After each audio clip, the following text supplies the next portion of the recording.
Hello everyone and welcome back to my YouTube channel with another useful and informative video.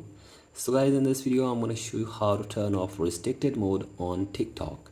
So guys, if you want to turn off restricted mode on your TikTok account, here I will show you how can you do this. So guys, this is very basic and simple. You can easily do this.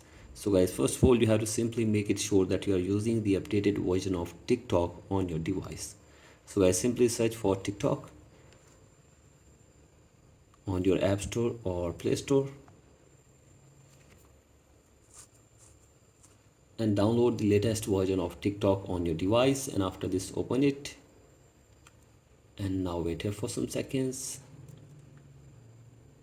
and now go to your profile, tap on three lines button, and from here you have to simply tap on settings. From here you can go to settings and privacy, and now you have to simply go to content preferences, and once you are here you have to simply tap on restricted mode,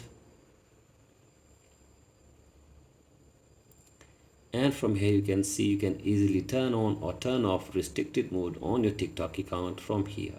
So guys, simply tap on turn on, and after this the restricted mode will be turned on, and if it is on you have to simply tap on turn off and then it will be turned off. So guys, with this button you can easily turn on or turn off restricted mode on your TikTok account. So guys, that's it for today's video. Hope this video helps you. Please like and subscribe to my YouTube channel as well. Thank you.